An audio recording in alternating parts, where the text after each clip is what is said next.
Olá, meus irmãos. A paz do Mestre Jesus esteja com todos vocês. Que Deus abençoe quem me ouve, que o Senhor Deus Todo-Poderoso possa se manifestar e se fazer presente através dessa breve palavra. Irmãos, eu comecei a compartilhar aí no canal 2 vídeos na qual o Senhor tem colocado no meu coração e eu resolvi colocar em ação agora. Eu sei que os escolhidos de Deus muitas vezes levantam na madrugada e não sabem. E esse é um momento a qual Deus quer dar estratégias para nós. Ele é ser conhecido aí no mundo, no submundo das trevas, dessas práticas religiosas que existem das trevas, que o diabo ataca justamente nesse momento, e principalmente os escolhidos e a família dos escolhidos. A oração da madrugada é uma oração que é uma arma espiritual e, se colocada em prática, bastante poderosa. Ali o Senhor traz para nós muitas revelações da sua palavra, muito o que fazer. Ele gosta de falar na madrugada, a palavra diz que ele ama. Então eu coloquei um apelido, nomeei a palavra da tarde aí, às 3 horas da tarde eu vou lançar o Compartilhando o Pão, e às 3 horas da manhã, talvez como resposta de oração para alguns irmãos, o Madrugada em Chamas. São pequenas meditações bem rápidas com a oração no final, com a finalidade de edificar a nossa fé, tá? Creio que os irmãos já viram, mas estou avisando aqui. Vamos embora lá? As ministrações às 10 e às 8 da noite ainda continuam aqui a todo vapor. Só foi feito um acréscimo. Vamos lá para mais uma conversa, para mais uma breve meditação. E hoje o texto para nossa breve meditação é na Epístola de Paulo aos Romanos. Quero ler com vocês o capítulo 6, o verso 1, para aquilo que o Senhor quer falar conosco. Diz assim: pois bem, devemos continuar pecando para que Deus mostre cada vez mais sua graça? Claro que não. Uma vez que morremos para o pecado, como podemos continuar vivendo nele? Ou acaso se esqueceram de que, quando fomos unidos a Cristo Jesus no batismo, nos unimos a Ele em sua morte? Pois pelo batismo morremos e fomos sepultados com Cristo, e assim como Ele ressuscitado dos mortos pelo poder glorioso do Pai, agora nós também podemos viver uma nova vida. Eu quero repetir, agora podemos viver uma nova vida, e eu creio que é chegado o tempo para muitos de viver um tempo novo. Irmãos, a Epístola de Paulo aos Romanos, ela combate o merecimento por meio das obras. Não é por meio das obras que nós somos salvos, por meio da fé em Jesus Cristo. E por ele pregar a graça de Deus, que era revelada na figura do Filho, ele muito foi atacado pelos judaizantes, dizendo que ele estava abrindo espaço para libertinagem, ou seja, as pessoas que iriam cometer pecado justamente porque, se era o pecado que atraía Jesus até eles, e um dos versículos que eram muito usados da escrita dele era justamente aquele que ele escreveu um pouco atrás desses. Romanos capítulo 5, versículo 20, aonde abundou o pecado, superabundou a graça. E ele traz na sequência justamente combatendo, ou seja, explicando o porquê não deve ser assim. E eu quero trazer esses versículos humildemente para nós no dia de hoje. A palavra começa falando aqui, Romanos 6, versículo 1. Pois bem, devemos continuar pecando para que Deus mostre cada vez mais a sua graça? Eu confesso, irmãos, que eu, em determinado momento da minha caminhada cristã, comecei a pensar dessa forma. Comecei a pensar que, se o médico veio para os doentes, eu deveria ali ficar doente como uma forma de manter o Senhor perto de mim. E não é essa bem a situação, irmãos, não é. Quando nós olhamos para a vida de Jesus, para os discípulos e para tudo o que ele fez, nós entendemos que a missão, ela é de resgate, mas que também ela é de avanço. Eu quero repetir, a missão, ela é de resgate e também de avanço. Se continuarmos pecando, irmãos, continuamos estagnados, continuamos parados, não temos avanço. E a graça, ela vem sim para os nossos pecados presentes, para os nossos pecados passados e para o nosso pecado futuro. Deus, ele encobre a nossa multidão de pecados, ele esquece pelo sangue do Filho, mas nós devemos nos colocar no processo. Em 1 de Pedro, capítulo 2, versículo 9, ele fala: mas vocês não são assim, pois foram escolhidos pelo próprio Deus. Vocês são sacerdotes dos reis, são santos e puros. um povo que pertence ao próprio Deus. Tudo isso que vocês possam anunciar como Deus os chamou da escuridão para a sua maravilhosa luz. Perceba que há uma caminhada da escuridão para a maravilhosa luz. Esse é o nosso chamado. Foi para isso que Deus nos chamou. E uma das características de Deus, um dos atributos de Deus, é que Ele é santo. A palavra santo, na etimologia da palavra, significa kadosh, significa kadesh.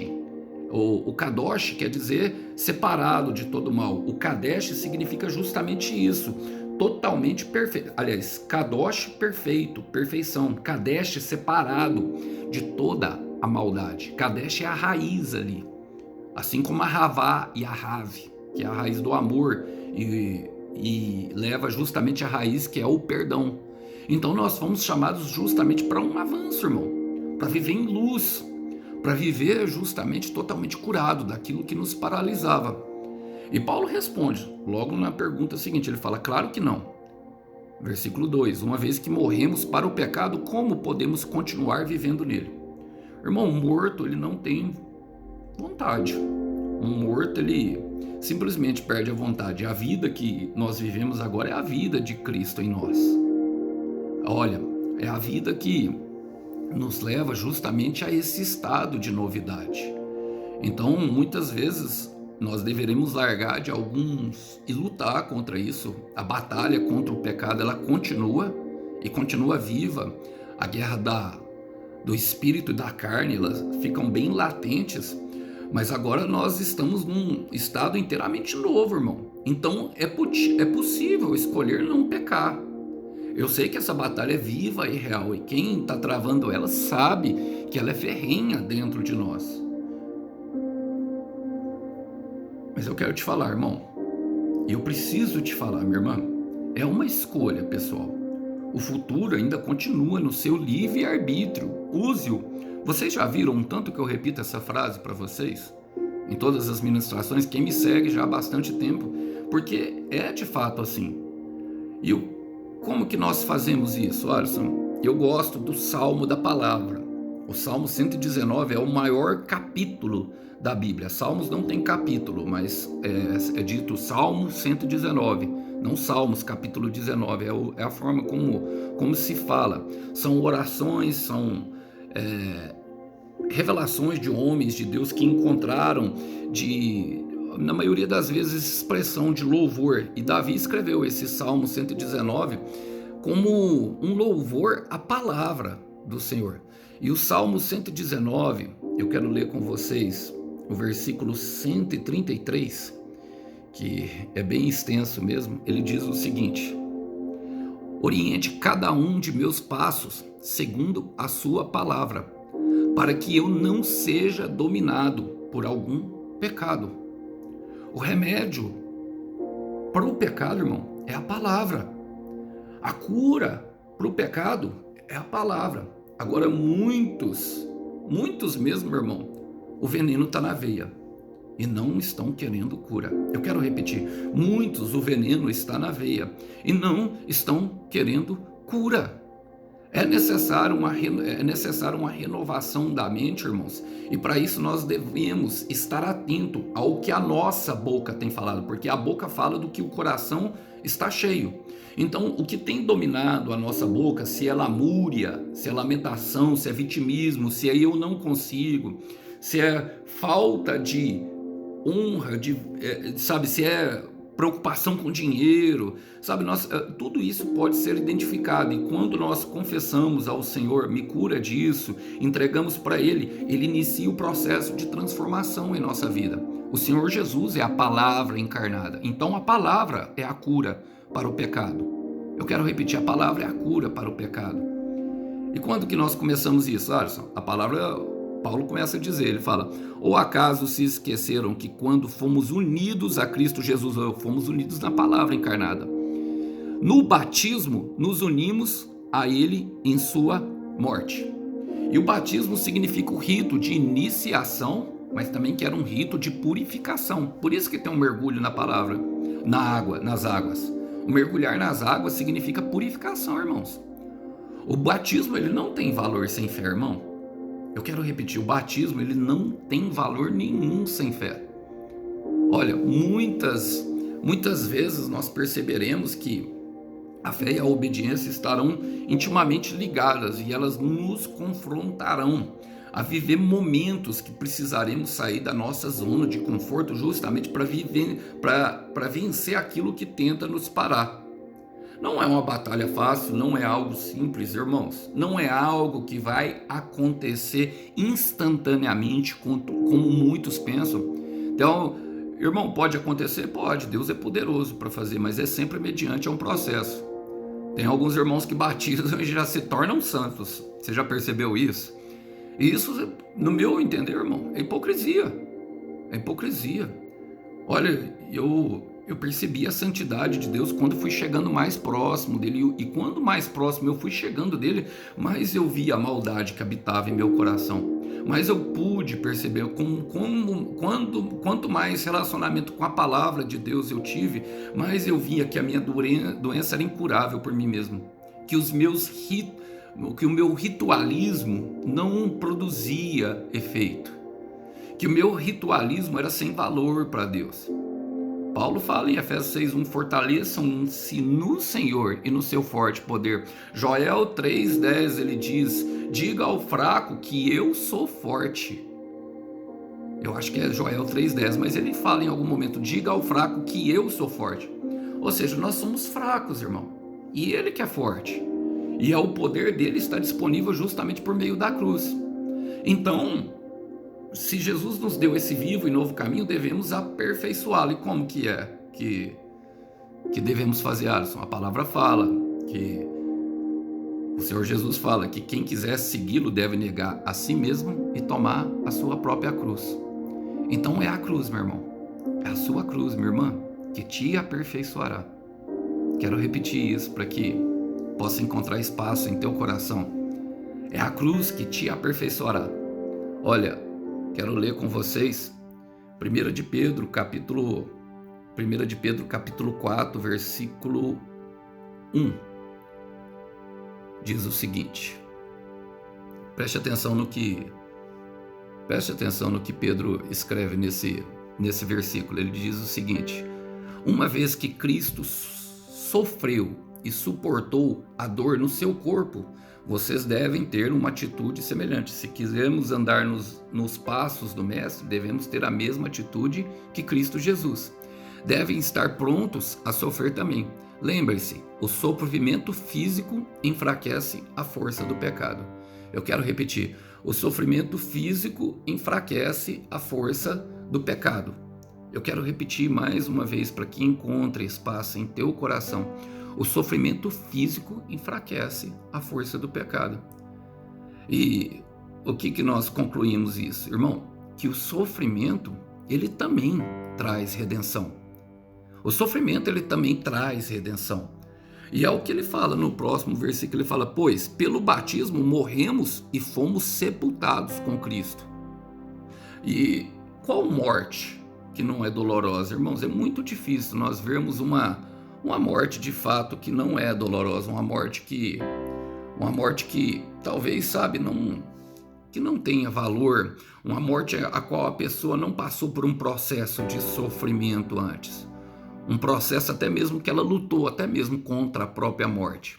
Mas é através do sofrimento que nós vemos que chega a nossa redenção, e nós percebemos nesse momento que talvez o paraíso seja um tipo de prisão. Talvez o paraíso seja um tipo de prisão, irmão. Então podemos, sabe, através do caminho que Cristo trilhou, justamente ser totalmente purificados, meu irmão, daquilo que tenta nos parar. E para isso nós temos o Espírito Santo que nos acompanha, que nos fortalece, que nos ajuda a suportar. Muitas vezes o Senhor não nos livrará da dor, irmão, mas Ele nos dará força para suportar a dor. Eu sei, irmão, que isso pode ser contraditório com algumas palavras que se pregam por aí, com algumas situações que se mostram por aí, Mas não é que Cristo nos chamou por sofrer, mas é através do sofrimento que há o refinamento. Então, Alisson, quando que o sofrimento vai acabar? Irmão, quando o pecado estiver purificado, mas eu não quero passar por esse processo, então é só voltar a pecar, irmão. Você percebe que o pecado ele traz um alívio temporário, e por isso ele fala lá, que ele fala em João 14:27. Ele diz o seguinte, ele simplesmente coloca o Senhor Jesus na situação de, ele fala assim: eu vos deixo a minha paz, a minha perfeita paz, não como o mundo a dá, mas para que em mim tenhais paz. Ou seja, tem uma paz em Deus e tem uma paz no mundo. Chega um momento, irmão, em que não vai doer mais. Chega um momento em que não vai sofrer. Por isso que Pedro fala aqui, depois de terem passado por um pouco sofrimento. Olha o que ele diz no versículo 12 aqui. Versículo 12, do mesmo versículo, ele fala: queridos amigos, não se assustem, nem se admirem, quando vocês passarem pelas provas ardentes que estão por vir, porque não é coisa estranha, nem fora comum, o que lhes vai acontecer. O que Pedro está dizendo, irmão, é justamente que haverá momentos de muita dor, mas ele é o caminho, meu irmão, para viver. Esse é o caminho da vida em abundância. João 10:10 diz que ele veio para que todos tenham vida, e vida plena, ou vida em abundância. A vida em abundância não quer dizer, irmãos, que nós não teremos sofrimento. A vida em abundância não quer dizer que nós não teremos, não passaremos eventualmente por momentos de sofrimento. Só que tem irmãos que têm vivido em sofrimento. Então, até chegar a esse momento, precisaremos caminhar pela dor, para que venhamos de fato a ser refinados. É o caminho da cruz que nos traz redenção.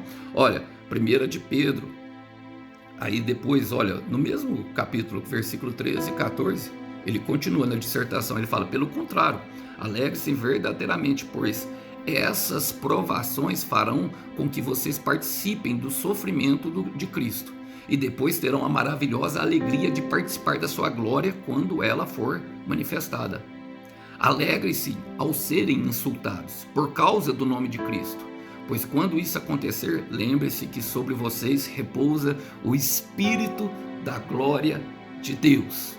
O Espírito da glória de Deus, irmãos. Então, esse é o caminho para viver, e é o caminho para viver a glória de Deus. Haverá dor, meu irmão, mas haverá plenitude. Haverá cruz, mas haverá ressurreição. Haverá sacrifício, mas haverá glória. Isso é o que o Senhor está dizendo. Isso é o que o Senhor está prometendo.